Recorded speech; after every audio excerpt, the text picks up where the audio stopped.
Welcome back to my channel doctor for all with doctor Rakshita. आज मैं फिर आपके साथ 3 इम्यूनिटी बूस्टर रेसिपीज़ शेयर करने जा रही हूँ। हमारी फर्स्ट इम्यूनिटी बूस्टर है पपाया पाइनएप्पल जूस, जिसके लिए मैंने लिए हैं 1 कप पपाया और 1 कप पाइनएप्पल। दोनों इक्वल क्वांटिटीज़ में आपको लेना है। Papaya and pineapple both are rich sources of vitamin C, जो हमारी इम्यूनिटी को बढ़ाते हैं। विटामिन सी इम्यूनिटी बढ़ाने में बहुत काम आती है। आजकल मार्केट में विटामिन सी की टैबलेट्स ख़त्म होती जा रही है इन दिस कोविड सिचुएशन।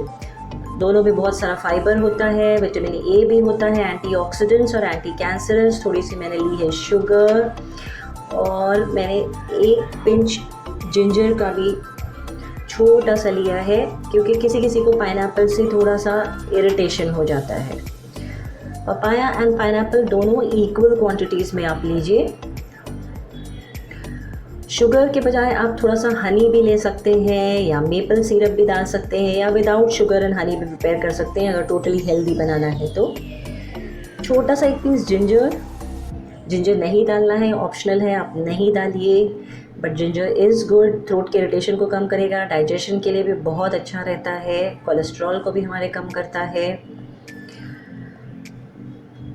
अब ये पपाया मैंने मिक्सी में डाला है, पाइनएप्पल भी मिक्सी में डाला है, थोड़ी सी शक्कर डाल रही हूँ और ये पीस ऑफ जिंजर डाल रही हूँ, और इन सभी चीज़ों को मैं ग्राइंड कर दूँगी। And ah papaya pineapple juice very healthy vitamin C rich juice is ready. ये मैंने डेकोरेट किया है इसे पाइनएप्पल से।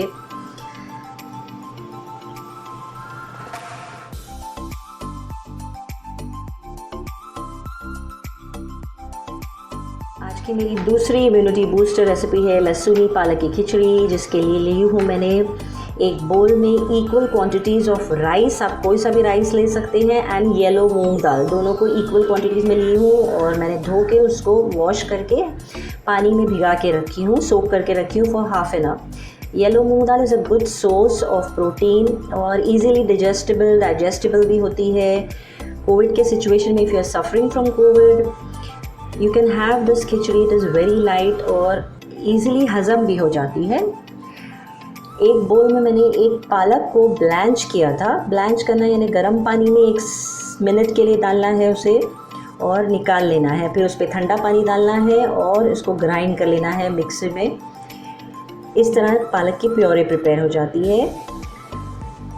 पालक is a very good source of calcium, iron हमें इंक्लूड करना चाहिए अपने डाइट में। एटलीस्ट हफ्ते में 2-3 बार तो किसी भी फॉर्म में इंक्लूड करिए।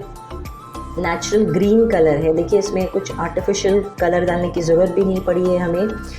ये मैंने थोड़ा सा जिंजर और गार्लिक चॉप करके रखा है बघारने के लिए खिचड़ी को, to make it more healthy and tasty.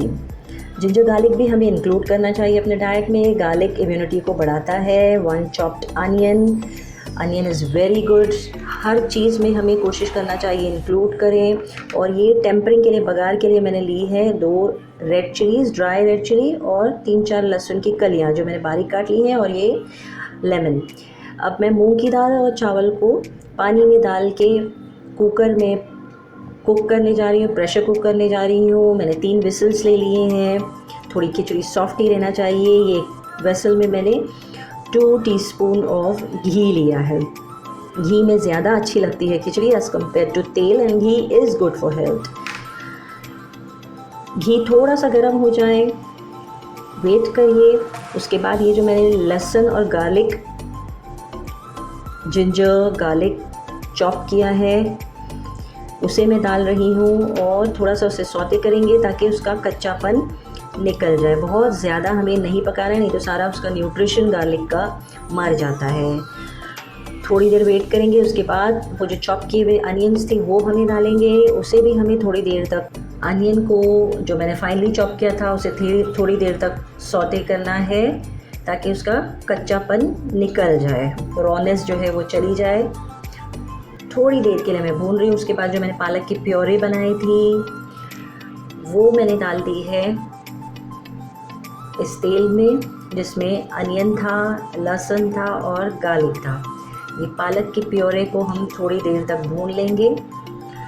वो ऑलरेडी ब्लांच थी तो पकी हुई थी, ज़रूरी नहीं है कि उसे बहुत देर तक पकाएं। और जो खिचड़ी, मूंग और राइस हमने कुकर में बॉईल किया था वो अभी मैं डाल रही हूँ इस पालक प्योरे में।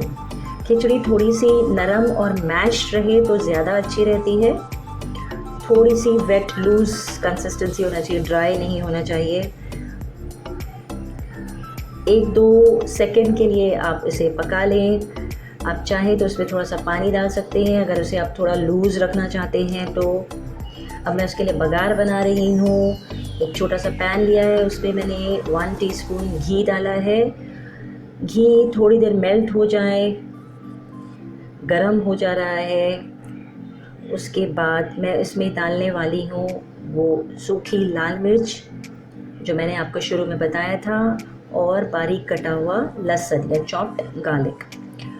ये सारी जो स्पाइसेस होते हैं, इंडियन वेजिटेबल्स होते हैं, चिली है, रेड चिली है, गार्लिक है, जिंजर है, ज़ीरा, ये सब हमें इंक्लूड करना चाहिए डाइट में। ये सारी चीज़ें बहुत फ़ायदेमंद होती हैं, they are very good.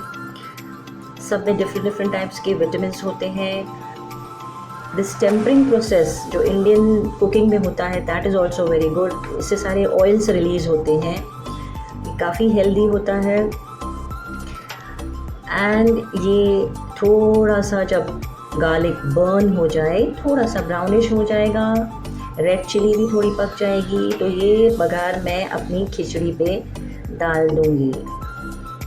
And आ लहसुनी पालक खिचड़ी is ready to serve.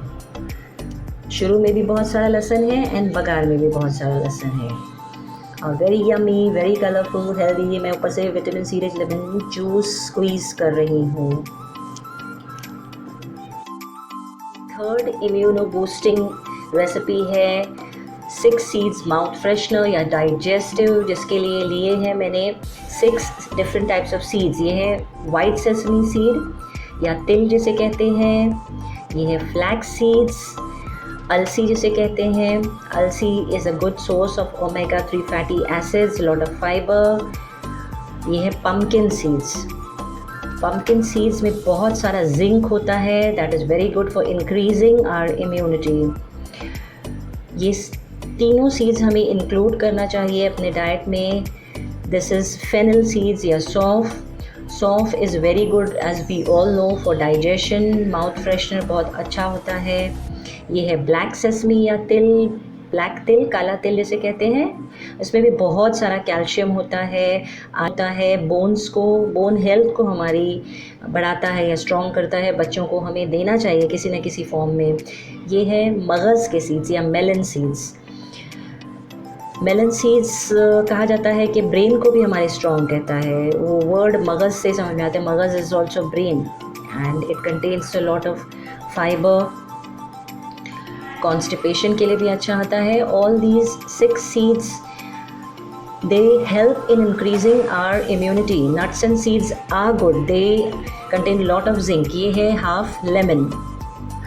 Lemon juice मैं बाद में डालने वाली हूँ जब ये सारे सीड्स मिक्स करूँगी। इक्वल क्वांटिटीज़ में हमें लेने हैं सारे सीड्स।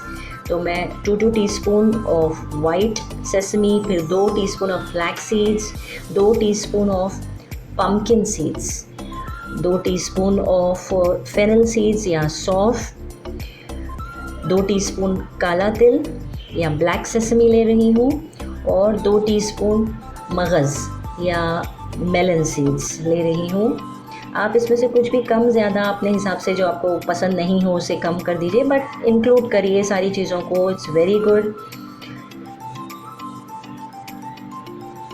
ये सारों में सीड्स में गुड फैट्स होता है। ये मैं स्क्वीज़ कर रही हूँ लेमन, विटामिन सी रिच होता है और उससे सीड्स काफ़ी क्रिस्पी भी हो जाएंगे। लेमन डालने के बाद सब चीज़ हम मिक्स करके इसे कवर करके रख देंगे फॉर हाफ एन आवर या 1 आवर। किचन टेबल पे ऐसे ही रख दीजिए। फिर उसके बाद हम इसे एक फ्राइंग पैन पे ड्राई रोस्ट करने जा रहे हैं। उसमें कुछ भी नहीं डालना है, हमें सारे सीड्स डाल देना है बस, और उसे ड्राई रोस्ट करेंगे स्लो आंच पे या स्लो फ्लेम पे, जब तक कि ये सीड्स सारे स्प्लटर नहीं हो जाए। थोड़ी देर तक 3-4 मिनट में आप देखेंगे कि ये सारे सीड्स स्प्लटर होने लगे हैं। स्प्लैटर हो जाना यानी चटकना, जब बीज चटकने लगते हैं या थोड़ा सा उड़ने लगें, जो सेसमी सीड्स हैं आप फील करेंगे या एक आवाज़ आएगी आपको, दैट इज़ कॉल्ड स्प्लैटरिंग या चटकना, तब तक हमें उसे पकाना है। सारे सीड्स अच्छे से रोस्ट हो जाएंगे। Mouth freshener is ready.